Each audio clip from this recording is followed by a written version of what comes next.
नमस्कार, घटना चक्र में आपका बहुत बहुत स्वागत है। सबसे पहले आज का एजेंडा।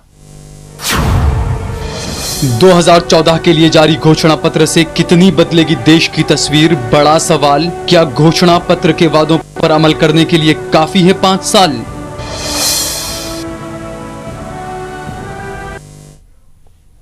घोषणा पत्र, खास करके चुनावी घोषणा पत्र के बारे में अमूमन लोगों की राय होती है कि ये वादों को, खास करके राजनीतिक दल, तमाम राजनीतिक दल जब चुनाव का समय आता है तो उसको लिखते हैं और लिख के उस पर कभी अमल नहीं करते। बहुत कम फीसद ऐसे आज तक कोई मिसाल हो जहां पर कि ये कहा गया ये घोषणा पत्र हमने दी थी और इस पर हमने अमल किया। 2014 के चुनाव कई मामलों में अहम है। सुशासन और विकास के नाम से भाजपा चुनाव लड़ रही है, साथ ही कांग्रेस भी तरक्की की बात कर रही है। एक तरफ ये एजेंडा है, दूसरी तरफ अगर आप भाषण में सुने तो व्यक्तिगत हमले, व्यक्ति पर हमले, व्यक्तिगत हमले दोनों हैं। लेकिन वो एक भाषण का हिस्सा है। लेकिन जो अहम गंभीर मसला है कि क्या 2014 के चुनाव में जो वादे किए जा रहे हैं, इन वादों को जो पार्टियां हैं, चाहे वो बीजेपी चाहे कांग्रेस, क्या 5 साल में उस पर अमल कर सकते हैं? कई वादे किए गए हैं, उस पर आपको हम दिखाएंगे। लेकिन सबसे पहले आपको हम दिखाते हैं जो घोषणा पत्र में बीजेपी और कांग्रेस ने आपके सामने जो वादे किए हैं उनको हम दिखाते हैं। सबसे अहम मुद्दा है रोजगार का। रोजगार पे बीजेपी कहती है श्रम आधारित सेक्टर्स को बढ़ावा देंगे, जॉब एक्सचेंज कैरियर सेंटर बनाएंगे। कांग्रेस 10 करोड़ नई नौकरियों का वादा कर रहे हैं। सबसे पहले रोजगार में आनंद जी, आपसे 10 करोड़ नई नौकरियां 10 साल में जो आप नहीं कर पाए वो 5 साल में आप वादा कर रहे हैं। देखिए दिलीप जी, 2004 में जब हम लोग चुनाव में गए थे तो हमारे घोषणा पत्र में ये बहुत स्पष्ट उल्लेखित था कि अगर हमारी सरकार बनेगी तो हम लोग ग्रामीण क्षेत्रों के बेरोजगार साथियों को रोजगार देंगे। और हम लोगों ने मनरेगा के माध्यम से करीबन 40 से 45 करोड़ ग्रामीण क्षेत्र के युवाओं को मनरेगा के माध्यम से रोजगार दिया। मनरेगा में क्या हो रहा है आपको भी पता है कि रोजगार हुआ है, या वहां पे क्या हो रहा है ये आपको पता है? बिल्कुल बिल्कुल। मैं उम्मीद करता हूं कि आप उन तमाम चीजों को जानते हैं। आप पत्रकार हैं, आप इसका बेहतर विश्लेषण कर सकते हैं कि 2004 में हमने घोषणा की थी और 2009 में हम एक उपलब्धि के तौर पर लोगों के सामने गए और लोगों ने हमको 145 से 206 सीटें कांग्रेस की बढ़ा करके दी। तो यानी मतलब लोगों को वो विकास दिखा होगा, लोगों ने वो भरोसा किया होगा, तभी तो हम 2 से 14 में मैंने आपको एक उदाहरण दिया कि 2004 में भी हमने घोषणा की थी और 2014 में हम एक बार फिर से स्किल डेवलपमेंट के माध्यम से 10 करोड़ युवाओं को हम लोग स्किल्ड करेंगे ताकि वो लोग स्वयं से जो है स्वरोजगार से जुड़े। और हम लोगों ने जो घोषणा की है, मैं समझता हूं कि अगर हमारी सरकार उसको आप लोग अमल करेंगे।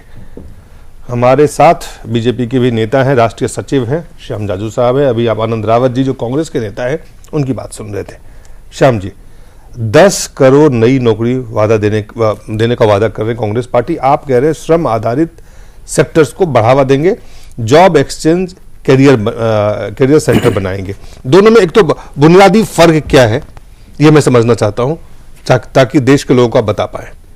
मैनिफेस्टो के विषय में रोजगार की चर्चा करते समय बेसिक अंतर इसमें यह है, यूपीए का जो मैनिफेस्टो आया है वो उनको 10 साल 15 साल लगातार काम करने के बाद, परफॉर्मेंस के बाद वो क्या कह रहे हैं, और हमने 5 साल परफॉर्मेंस के बाद आज हम क्या कहने जा रहे हैं। इसका बेसिक अंतर ध्यान में लेना चाहिए। गए यूपीए के कार्यकाल में बेरोजगारी का देश का रेट बढ़ा है, देश के उद्योग बंद हुए हैं, इंफ्रास्ट्रक्चर ग्रोथ बंद हुई है, एग्रीकल्चर में लोग एग्रीकल्चर से बाहर आए हैं। यानी सरकारी नौकरियों में कमी आई तो आई, पर बाकी भी प्राइवेट क्षेत्रों से भी जो रोजगार उत्पन्न होना था उसमें भी बहुत बड़ी कमी आई है। इसलिए बेरोजगारी का रेट, अनएम्प्लॉयमेंट रेट देश का बढ़ा है। इसके अलावा एनडीए के कार्यकाल में जो रोजगार निर्माण हुआ था वो आंकड़े और यूपीए के आंकड़े लिए तो इसमें जमीन आसमान का अंतर है। इसलिए बेसिक बीजेपी ने इसमें जो कहा है कि श्रम आधारित लेबर ओरिएंटेड इंडस्ट्री को हम बढ़ावा देंगे, जिससे जॉब क्रिएट होंगे। कुछ जॉब उद्योगों के माध्यम से होंगे, कुछ सरकारी जॉब होंगे। यह बेसिक फर्क है कांग्रेस के और बीजेपी के मैनिफेस्टो में। महंगाई की बात करते हैं। बीजेपी जमाखोरी को रोकने के लिए विशेष अदालतें की बात कर रही है और कीमत स्थिर करने के लिए, रखने के लिए विशेष फंड की बात हो रही है, जबकि कांग्रेस के तरफ से महंगाई खत्म करने के लिए जो है कदम उठाने की बात कह रही है।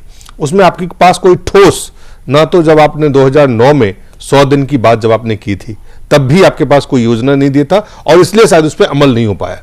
एक बार फिर आप देश के सामने कह रहे हैं कि महंगाई खत्म करने के लिए आप कदम उठाएंगे। आनंद जी, देखिए क्या कदम उठाएंगे, कैसे करेंगे, और जो चीज 5 साल में आप नहीं कर पाए वो अगले 5 साल में करेंगे, इस पे लोग यकीन करें? दिलीप जी, पहले हमको ये समझना चाहिए कि महंगाई को रोकने के जितने भी प्रभावी कदम होंगे वो राज्य सरकार ही उनको इम्प्लीमेंट करेगी। और कांग्रेस ने जो महंगाई रोकने के या महंगाई को कम करने की जो बात, कदम उठाने की जो बात कही है, मैं आपकी जानकारी के लिए बताना चाहता हूं कि जितने भी कांग्रेस शासित राज्य हैं वहां पर महंगाई को कम करने के लिए जितने भी हमारे कांग्रेस शासित राज्य थे उनमें मंडी शुल्क हटा दिया गया। उत्तराखंड हो, चाहे हरियाणा हो या दूसरे हमारे कांग्रेस शासित राज्य हो, तो मंडी शुल्क जो 2% होता था वो हटा दिया गया। और उन राज्यों में, कांग्रेस शासित राज्यों में कहीं ना कहीं फल और सब्जियों के दामों में उससे कमी आई है। और साथ ही साथ जो डीजल पे जो वैट होता था उस पे भी कहीं ना कहीं कटौती की है। तो डीजल जब कम होगा तो जाहिर सी बात है कि सब्जी, फल, अनाज वगैरह को जो लाने और ले जाने में जो एक डीजल की वजह से जो महंगाई में फर्क पड़ता था, तो कहीं ना कहीं उसको भी कमी आई है। तो कांग्रेस ने अगर ये बात कही अपने घोषणा पत्र में कि हम प्रभावी कदम उठाएंगे महंगाई को कम करने के लिए, तो कांग्रेस ने उस पर पहले से ही अपनी प्रक्रिया शुरू कर दी है। कांग्रेस शासित राज्यों में मंडी शुल्क बिल्कुल हटा दिया गया है। जी, चलिए श्याम जी, आप कह रहे हैं जमाखोरी को रोकने के लिए विशेष अदालतें, कीमत स्थिर करने के लिए विशेष फंड का निर्माण करेंगे। जो बात आनंद रावत जी कह रहे हैं वो कह रहे हैं कि देखिए ये जो महंगाई का असल में सिर्फ केंद्र सरकार से लेना देना नहीं है, राज्य सरकारों का भी कुछ दायित्व है। तो आप जो देश के सामने वादे कर रहे हैं, क्या लगता है कि जैसे कांग्रेस विफल हुई, वो नहीं कर पाई, चूंकि राज्य सरकारों का भी दायित्व होता है, उस काम को करने में आप कामयाब होंगे? कांग्रेस सरकार से महंगाई रोकने की अपेक्षा करना इतनी हास्यास्पद दूसरी बात हो नहीं सकती। अगर ये केवल राज्यों का काम होता तो इन्होंने पिछले अपने मैनिफेस्टो में कांग्रेस ने कहा था 100 दिन में हम महंगाई कम करेंगे। क्यों कहा था फिर? यानी उनको उसका आकलन नहीं था। और 5 साल में तो हमने देखा इनकी नीति और नियत में भी खोट है। 5 साल में कौन से जमाखोरों को इन्होंने पनिशमेंट दी है? जमाखोरों के नाम से ये चर्चा करते रहे। राज्य सरकारों को भी मॉनिटर करना इनका काम है। केवल राज्य सरकारों पर दायित्व छोड़कर महंगाई कंट्रोल ना करना, इन्फ्लेशन ग्रोथ कितनी हुई है और फूड इन्फ्लेशन कितना हुआ है, एनडीए का और यूपीए के कार्यकाल में एनडीए में इन्फ्लेशन ग्रोथ 2.3 तक आई थी, जो इनके कार्यकाल में 11.8 तक गई है। तो ये कंट्रोल जो कर नहीं पाए और अब आने वाले दिनों में हम करेंगे, या इससे लॉलीपॉप बताने से जनता के आप कैसे करेंगे? आप कैसे करेंगे? आपने जो, आपको लगता है कि आपके पास कोई रोड मैप है या इन दो चीजों से आप महंगाई को नियंत्रित करने में कामयाब हो पाएंगे? अटल जी के कार्यकाल ने तो ये देश में साबित किया है कि सबसे अच्छा कार्यकाल अगर आम आदमी के लिए था तो वो अटल जी का कार्यकाल था, जब महंगाई पूरी कंट्रोल में थी। अभी भी खेती उत्पादनों को प्रॉपर रेट देकर जमाखोरी रोकने के लिए विशेष अदालतें करेंगे। जो जमाखोरी करके जो इस प्रकार का समाज का शोषण करना चाहते हैं उन पर कंट्रोल करना, और एक विशेष फंड का निर्माण करके कीमतों पर कंट्रोल करने का काम भारतीय जनता पार्टी की सरकार करेगी। जी, ये एक अहम मसला है। सुनीत साहब भी हमारे पास हैं, साथ हैं सीपीएम के नेता है सुनीत चोपड़ा जी। सुनीत चोपड़ा जी, रोजगार और महंगाई ये दोनों आम लोगों के जीवन से सीधे सीधे सरोकार रखने वाले मुद्दे हैं। आपको क्या लगता है कि जो मैनिफेस्टो में बातें कही गई, कांग्रेस 10 साल से यूपीए की 1, यूपीए 2, यूपीए 1 में आपकी भी उसमें समर्थन था, आप उसमें बाहर से समर्थन कर रहे थे, यूपीए 2, 10 साल में जो चीजों का रुख रहा है वो आगे 5 साल में इन वादों के बारे में आप क्या कहेंगे? कांग्रेस यूपीए के बारे में पहले हमारा ये कहना है जी कि जहां पर रोजगार का सवाल है, MNREGA मनरेगा कानून जो है उसकी हम लोगों ने लड़ाई लड़ी बहुत मुश्किल से, और मेरे को याद है क्योंकि पार्लियामेंट्री कमेटी के सामने मैं भी गया था इस इशू पे, और हमने देखा कि किस तरह ये वही पुराने बीपीएल के रास्ते पे जाना चाह रहे थे। हमने कहा नहीं, अगर उसको काम नहीं मिलता तो सादे कागज पे होगा, आप कोई कार्ड नहीं देंगे, पहले वो पहले मांग करेगा और जैसे मांग करेगा आपको कार्ड देना पड़ेगा। हम लोगों ने इनके सामने कोई 14 मांगे रखी, जिनमें से 11 इन्होंने मानी, लेकिन हमने देखा क्या कि जितना पैसा एलोकेशन का होता है वो पैसा दिया ही नहीं गया। और आज भी आप देख लें, मजदूरों ने करोड़ों रुपए का काम कर दिया है जो उनको वेतन नहीं मिला। और ये वेतन इसलिए नहीं मिला कि स्टेट्स कुछ कर रही हैं, ये वेतन इसलिए नहीं मिला कि सेंटर से ही पैसा नहीं आ रहा। आनंद जी, नहीं, सुनीत जी ने बहुत जो बात कही अहम है, जी, बिल्कुल बिल्कुल सही। सुनीत जी ने जो बात कही है उसमें कहीं ना कहीं राज्य सरकारें जिम्मेदार हैं, क्योंकि मनरेगा के अंतर्गत केंद्र ने पैसा नहीं भेजा, आपके राज्य सरकार जिम्मेदार है। जो मनरेगा के अंतर्गत जो पैसे का जो रेशियो है 90 और 10% है, और जो उस पे जो सामान वगैरह जो लगेगा उसमें 75 और 25% का रेशियो है। और कहीं ना कहीं राज्य सरकारें अपना 10 और जो 25% उनको लगाना है, चाहे वो लेबर के संदर्भ में हो या मटेरियल के संदर्भ पे हो, तो वहां पर ये कमी देखने को मिलती है। और राज्य सरकारें अगर अपने समय पे अपने प्रस्ताव केंद्र सरकार को भेजेगी तो उसी के आधार पर उस पैसे का अवमुक्त वो पैसा होगा। और हमारे जो शुरुआती 5 साल रहे यूपीए 1 के 2004 से लेकर के 2009 तक, उसका क्रियान्वयन बहुत सफल तरीके से रहा, जिसका फल हमको 2009 में यूपीए 2 सरकार के रूप में मिला। और एक अच्छी योजना थी, लोगों को उसका फायदा हुआ, और देश में उस फायदे का यूपीए 2 सरकार के तौर पर भी जो वादा किया जा रहा है, जो घोषणा पत्र में बड़ी बड़ी बातें कर रहे हैं, जो इतने सारे आप जनता के सामने, उसको क्या कहा जाए? सुनीत चोपड़ा जी, आपने रोजगार के बारे में एक बात कही, महंगाई के बारे में दूसरी बात है, कैसे इसको देखेंगे? क्या कैसे महंगाई को कैसे रोका जाए जी, आप ये स्टडी कीजिए।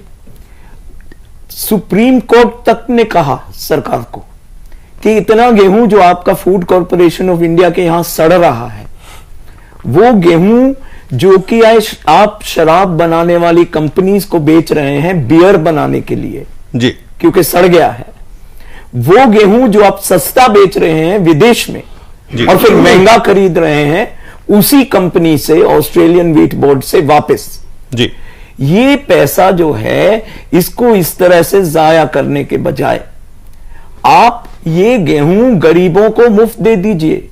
और ये हालत ये है कि अभी वर्ल्ड रिपोर्ट आई है जो हमें बताती है कि हिंदुस्तान में हर मिनट 5 आदमी भूख से मर रहे हैं, हर रोज 7,000 आदमी भूख से मर रहे हैं, हर साल 25 लाख आदमी भूख से मर रहे हैं, और 3 लाख किसानों ने आत्महत्या कर दी है। इसमें ये दोनों पार्टियों का यही रोल रहा है, क्योंकि इनकी नीति एक है।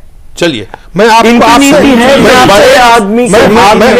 आदमी की संपत्ति दे दो। सुनीत जी, मैं आपसे एक सवाल पूछना चाहता हूँ। प्रश्न उठाया है, ये समस्या है, मैं ये समस्या पूरे देश के सामने है, और इसका समाधान जी यूपीए सरकार ने और कांग्रेस सरकार ने इसका समाधान देखा कि एफडीआई में, रिटेल में अगर एफडीआई आता है, और एफडीआई उस पर भी आते हैं हम जी, अभी बहुत सारे मुद्दे हैं, मैं तमाम चीजों पे चर्चा कर रहा हूं सुनीत जी। लेकिन जमाखोरी रोकने के लिए विशेष अदालत, कीमत स्थिर करने के लिए विशेष फंड का निर्माण बीजेपी के मैनिफेस्टो में कहा गया है। आपको लगता है कि महंगाई पे लगाम लगाने के लिए ये एक सार्थक वादा है जिसको बीजेपी अगर सरकार बनती तो पूरा कर पाएगी? सुनीत जी, सवाल ये है ना, विशेष अदालत कहने से तो बन जाएगी, आप क्या करेंगे? लेकिन अगर आप बाजार खोल देंगे, दोनों कांग्रेस और बीजेपी कह रहे हैं एफडीआई आएगा। अब सवाल यह है, बीजेपी ने जरूर कहा है कि एफडीआई रिटेल ट्रेड में नहीं आएगा, खुदरा व्यापार में नहीं आएगा।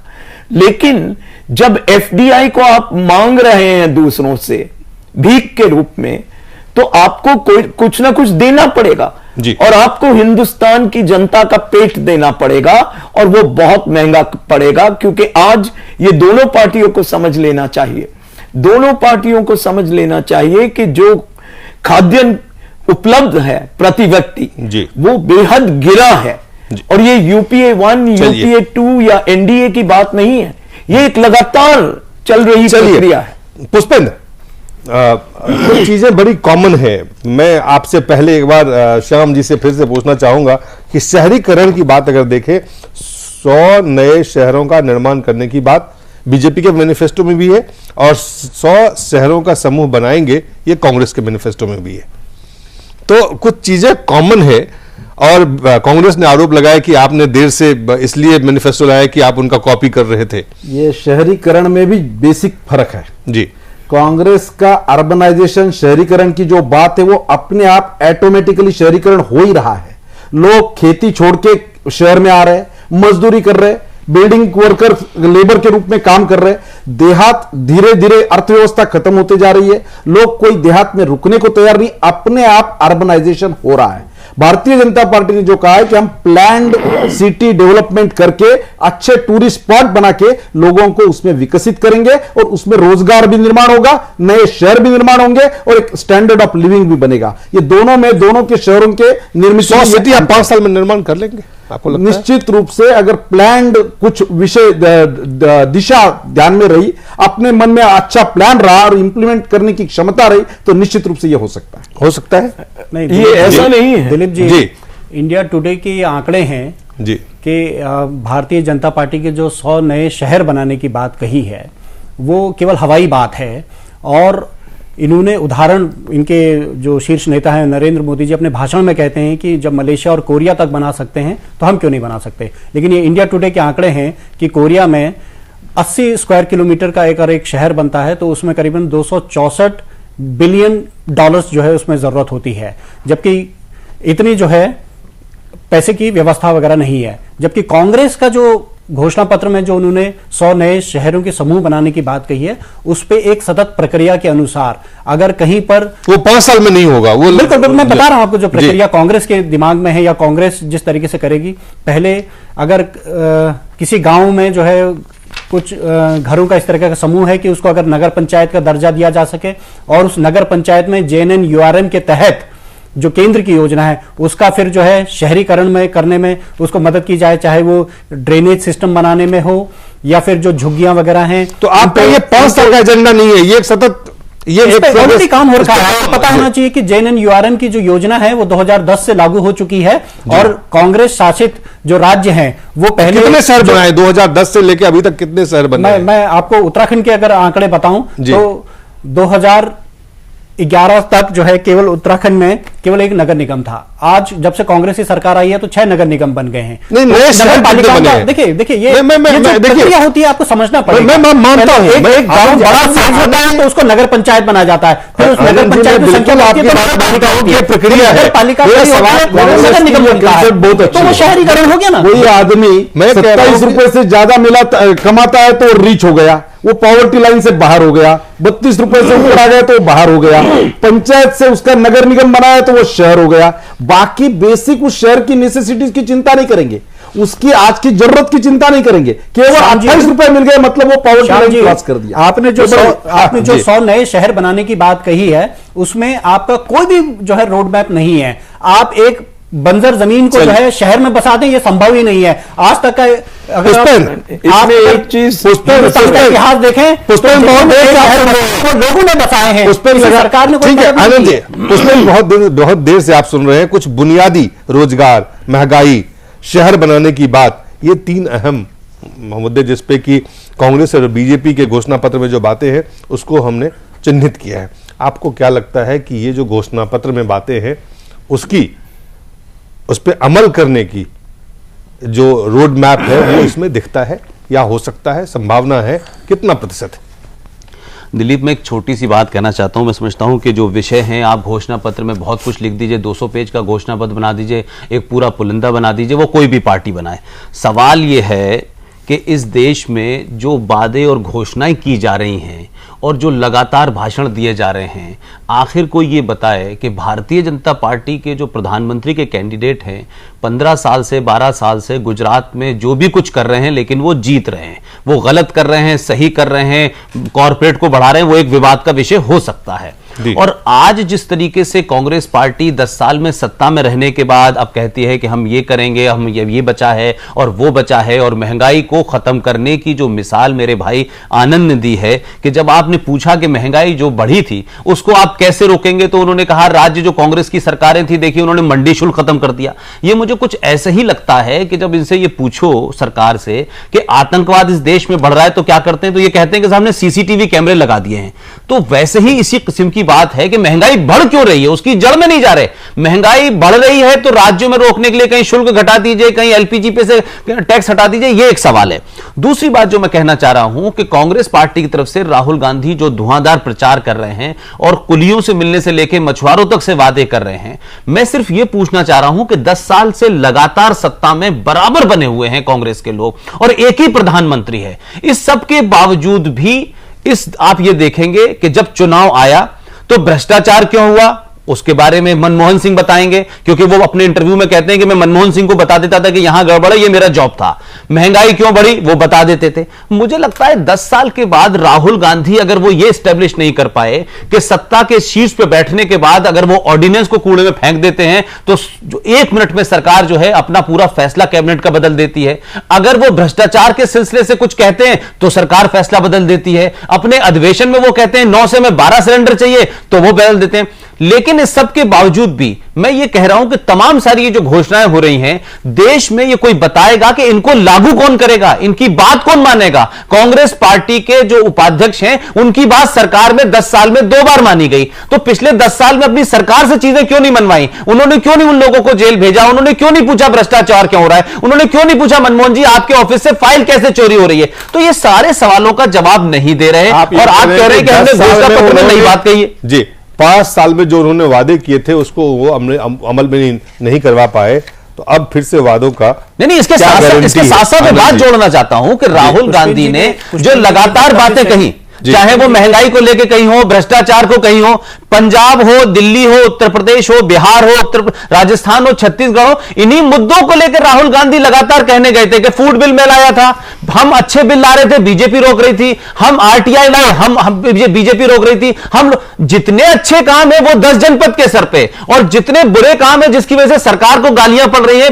कांग्रेस के खिलाफ माहौल है, वो जो है वो 7 RCR के उन्होंने मनमोहन सिंह की पगड़ी पर रख दिया है कि साहब इनकी वजह से हुए, सरकार की वजह से हुए। आप सरकार में रहते हुए सरकार के खिलाफ बोल रहे हैं, आप चाहते क्या है? आप बताना चाहते हैं देश के लोगों को कि ये जनता मूर्ख है कि मैं सरकार में होने के बावजूद बुरे काम है वो मैंने नहीं किए, वो कांग्रेस पार्टी ने किए, वो सोनिया गांधी ने किए, वो मेरे बिल थे। ये अजीब किस्म का विरोधाभास है। अब इस राहुल गांधी के ऊपर कौन यकीन करेगा? एक अहम बात है कि जो बात आज राहुल गांधी वादा कर रहे हो, इसका कहने का पुष्पेंद्र जी ये कह रहे हैं कि जो वादा राहुल जी कर रहे हैं आज, जब वो खुद सरकार में रहने पहले नहीं थे, क्या आगे वो प्रधानमंत्री बनेंगे, सरकार चलाएंगे जो ये वादे कर रहे हैं, जिसको पूरा कर पाएंगे? ये सवाल है। पुष्पेंद्र जी की बातों से जो है मोटा मोटी तौर पर 2 चीजें निकली।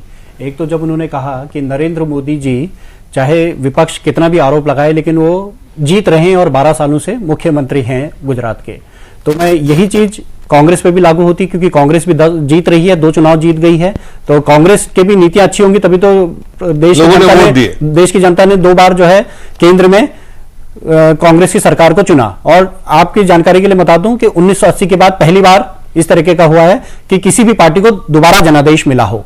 और दूसरी बात जो उनकी बातों से निकला कि घोषणा पत्र पे ही उन्होंने प्रश्न चिन्ह उठाया। मैं कांग्रेस की घोषणा पत्र पे पूरी जिम्मेदारी के साथ ये बात कह सकता हूं कि जो जो बातें हमने अपने घोषणा पत्र में कही हैं वो किस जिम्मेदारी होगी? बात तो पूरी कर लूं जी पुष्पेंद्र जी, मैं अपनी बात पूरी कर लूं क्योंकि आपने बहुत अहम प्रश्न उठाया है, आपने घोषणा पत्र पर प्रश्न उठाया। मैं कांग्रेस की तरफ से ये बात आपको कह सकता हूं पूरी जिम्मेदारी के साथ कि जो बातें हमने 2004 और 2009 के घोषणा पत्र में की थी उस पर भी लगभग हमने सारी बातें पूरी की। और 2014 में भी कुछ मुश्किल से हुआ है। नहीं उसका आंकड़ा में दे सकता हूं। हमने 2004 में मनरेगा की बात कही थी, हमने उसको पूरा किया। हमने 2009 सुरक्षा बिल की बात की थी, उसको पूरा किया। और आज भी हमने जो जो बातें अपने घोषणा पत्र में की है उसको पूरा करेंगे। लेकिन अगर आप भारतीय जनता पार्टी के घोषणा पत्र को लेंगे तो ये पूरी तरीके से झूठ का पुलिंदा है। मैं आंकड़ों के साथ जो है पुष्पेंद्र जी का ध्यान आकर्षित करना चाहूंगा। आप बीजेपी के घोषणा पत्र का पेज नंबर 38 अगर आप खोलें जी तो भारतीय जनता पार्टी ने अपने घोषणा पत्र में बात कही है कि हम 1 रैंक 1 पेंशन को लागू करेंगे, जबकि यूपीए 2 सरकार ने फरवरी के माह में इसको लागू कर दिया है। और इनके घोषणा पत्र में यह तिथि उल्लेख है कि 26 मार्च को इन्होंने तैयार किया है। तो यानी मतलब बिना तैयारी का इनका घोषणा पत्र है, अगर तैयारी के साथ है तो झूठ का पुलिंदा है। 1 रैंक 1 पेंशन के लागू करने की बात कर रहे हैं, जबकि यूपीए 2 लागू होगा, यूपीए 2 सर पूरी तरीके से मांग तो उसके हिसाब से लागू। आनंद भाई आपकी बात, आपको 1 रैंक 1 पेंशन में केवल नहीं, आनंद भाई एक सेकंड, बात तो पूरी होनी चाहिए। आप पूरी करिए बात। पुष्पन जी, दो और आंकड़े हैं पूरी करने के बाद घोषणा पत्र झूठ का पुलिंदा है, और जब वो झूठ का पुलिंदा है तो क्या गारंटी है कि वो लागू है? नहीं, बस मेरा कहना है दिलीप, सवाल यह है कि आनंद भाई ने कहा कि 1 रैंक 1 पेंशन जो 38 नंबर पे, जो पेज नंबर पे बीजेपी ने लिखा है, वो उसको राहुल गांधी ने कर दिया। मेरा सवाल यह है कि जब रेवाड़ी की रैली में नरेंद्र मोदी की रैली होती है और वीके सिंह उस रैली में नजर आते हैं, और सबको पता है कि उस पूरे डिस्ट्रिक्ट के अंदर सबसे ज्यादा एक्स आर्मी मैन है, वहां जब ये 1 पेंशन और 1 रैंक की बात उठी, उसके बाद राहुल गांधी को ध्यान आया इस चुनाव की पूर्व संध्या पे कि हम 1 रैंक 1 पेंशन देंगे। अगर ये थे और ईमानदार थे तो 10 साल पहले 2004 के में क्यों नहीं किया, 5 में क्यों नहीं किया, 6 में, 7 में, 8 में, 9 में क्यों नहीं किया, 2013 में आपको तैयारी के साथ नहीं, और अब आप कह रहे हैं कि इन्होंने कहा, ये तो आपने मोदी के दबाव में आए हैं।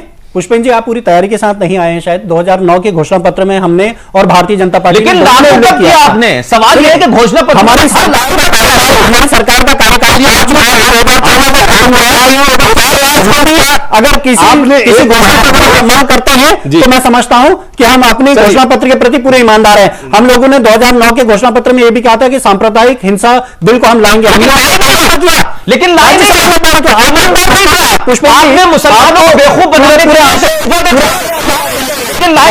मेरा जो दूसरी बात थी कि भारतीय जनता पार्टी का जो घोषणा पत्र है वो झूठ का पुलिंदा है। मेरा दूसरा आंकड़ा है, इनके पेज नंबर 15 पर अगर आप जाएं तो उन्होंने एक घोषणा की है कि हम 100 नए पिछड़े जिलों का चिन्हित करके उनका विकास करेंगे, जबकि यह भी यूपीए 2 सरकार के द्वारा इस कार्यवाही को पहले से ही अमली जामा पहना दिया गया है। एक यूपीए 2 सरकार की योजना है BRGF, backward region grant fund, और इस प्रोग्राम के तहत 100 नए पिछड़े जिलों को चिन्हित करके उस पर यह प्रोग्राम लागू किया गया, जिसमें उत्तराखंड के भी 2 जिले हैं, टिहरी और चंपावत जी। तो तमाम ये आंकड़े हैं जो ये साबित करता है कि भारतीय जनता पार्टी का घोषणा पत्र झूठ का पुलिंदा है और बिना तैयारी के बनाया गया है। और इनके घोषणा पत्र को लागू करने पर संशय इसलिए उत्पन्न होता है। जहां तक कांग्रेस के घोषणा पत्र की बात है तो हम अपने घोषणा पत्र के प्रति पहले भी ईमानदारी दिखा चुके हैं और आगे भी ईमानदार रहेंगे। चलिए श्याम जी, कांग्रेस के ईमानदारी के बारे में मैं बिल्कुल सहमत हूं कि कांग्रेस बड़ी ईमानदार पार्टी है।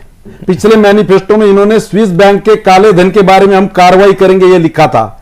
इस कार्यकाल में इन्होंने एक नया पैसा, कई विदेशी पैसा वापस लाने के लिए कोई कानून नहीं बनाया, कोई नियम नहीं बनाया और इंटरनेशनल लेवल पे कोई कोशिश नहीं की। आज भी वैसे के वैसा है, इस विषय में इनके पास कोई जवाब नहीं है। हां, इन्होंने यह पारित किया, इन्होंने भ्रष्टाचार का एकदम उच्चांक स्थापित किया, महंगाई को कंट्रोल नहीं किया, किसानों की आत्महत्याओं को रोक नहीं पाए, बेरोजगारी इन्होंने बढ़ाई, देश की निर्यात कम कर दी, आयात बढ़ गई, डॉलर का कीमत रुपए का बढ़ गया। यह सब कांग्रेस के मैनिफेस्टो को ही देन है। ये उन्होंने सब बोला था और ये उन्होंने करके दिखाया। 5 कैबिनेट मंत्री भ्रष्टाचार के कारण जेल में, और राहुल गांधी भाषण कर रहे हैं कि हम भ्रष्टाचार पर कंट्रोल करेंगे। कौन सी बात कर रहे हैं? किसको ये गुमराह कर रहे हैं? कौन से माइनॉरिटी के बारे में बोल रहे हैं? अब माइनॉरिटी के लोग भी सोचने लगे हैं, समझने लगे। 65 साल श्याम जादव जी बेवकूफ बना के आरोप इस मंच पर नहीं हुआ, इस मंच पर दर्शकों के सामने माफी मांगते हैं और स्वीकार करते हैं कि उनका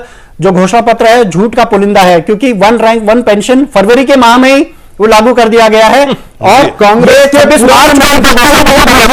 नहीं है। अगर ये इस मंच पर अगर ये इस बात को स्वीकार करते हैं और माफी मांगते हैं आपके दर्शकों से कि इनका जो घोषणा पत्र है झूठ का पुलिंदा है, तो मैं इनके सारे आरोप स्वीकार करता हूं। अभी तो बहुत सारी चीजें हैं, अभी हम ब्रेक पे जाना है, लेकिन उस पे जाने से पहले जीडीपी एक अहम अर्थशास्त्र जो आर्थिक स्थिति है, जीडीपी का बीजेपी ने कोई लक्ष्य तय नहीं किया है।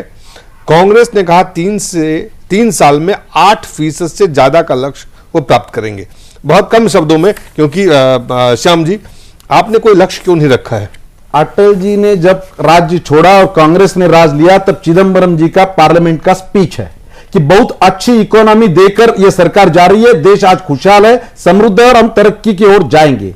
अटल जी जब गए तब 2 डिजिट में इस देश का जीडीपी था और आज अगर देखेंगे तो 3.4 पर यह आया हुआ है। यूपीए के कार्यकाल में जीडीपी घटते घटते कम होते गई है, ये अपने आप में साबित करता है। हमने कोई आंकड़ा नहीं लिखा, हमने करके दिखाया है। जी 3 साल में 8%। दिलीप जी 3 साल में 8% आप तय करेंगे। जब एनडीए की सरकार थी 2004 में, तब हमारे देश का जो ग्रोथ रेट था वो 5.9 था और अभी वर्तमान समय में वो 7.5 ग्रोथ रेट है।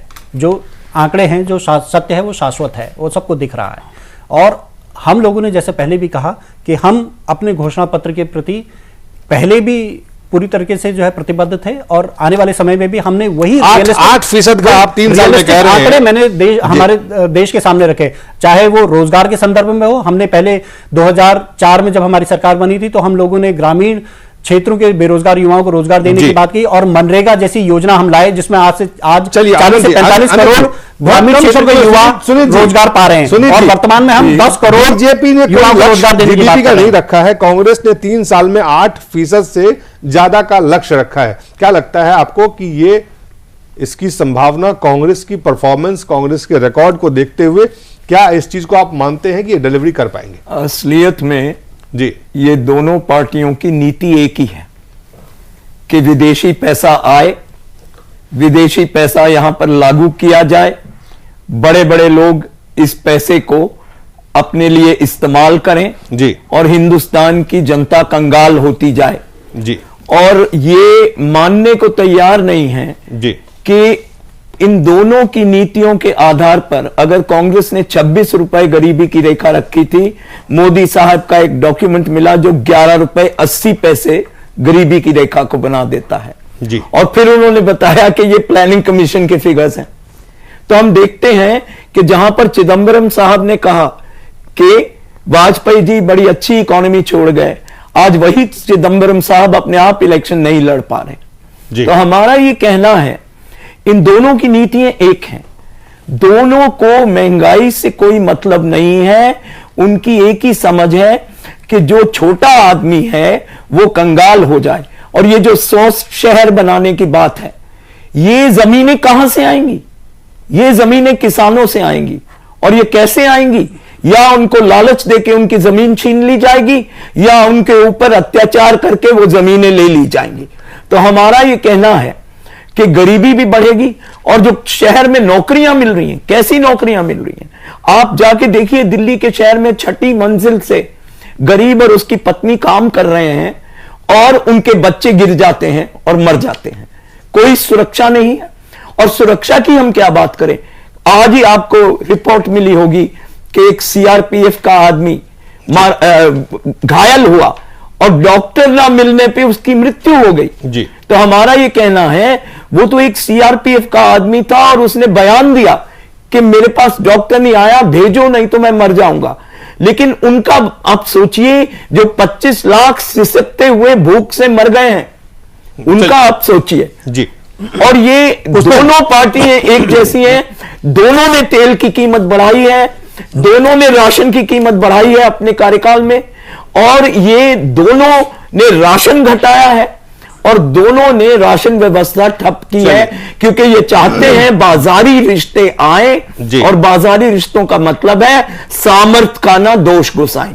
चलिए मेरा सिर्फ सुमित भाई से छोटा सा सवाल है, बीजेपी और कांग्रेस जिम्मेदार हैं, तमाम सारी चीजों के लिए जिम्मेदार हैं, समझ में आता है, लेकिन मुझे भी ये समझ में नहीं आता कि लेफ्ट पार्टी ने बंगाल में 35 साल बिना रोके रूल किया है, कई हजार करोड़ का सरकारी घाटा जो है आप छोड़ के गए हैं, वहां क्या आत्महत्याएं नहीं हुई, वहां लोग नहीं, गरीबी नहीं बढ़े, वहां बेरोजगारी नहीं बढ़ी, वहां महंगाई नहीं बढ़ी। एक दूसरी बात, आज जब देश के सामने जितनी समस्याएं आपने रिटॉरिक्स और इमोशनल खड़ी की हैं कि कैसे बच्चे गिर जाते हैं, कैसे गरीब आदमी को कुछ नहीं मिलता, किसान हत्या कर रहे हैं वगैरह वगैरह, और बाहर से विदेशी धन ला करके हड़पने की बात हो रही है, लेकिन लेफ्ट वालों से मैं ये जानना चाहता हूं कि मुझे ये बताएं कि आज लेफ्ट का सुबह और शाम एक ही गुणगान है, मोदी को रोको, सेकुलरिज्म बनाम करो, मोदी को रोको। आपने क्या रोड मैप दिया है कि 1990 वर्सेस देश में जो सुधारवाद और उदारवाद की नीति हुई है, उसके बाद आपके पास आज क्या स्थिति है कि आप देश को पिछले 20 साल 25 साल में जो देश यहां तक आया है उसको कैसे पुराने ढर्रे पे लेके जाएंगे? आपके पास क्या रोड मैप है?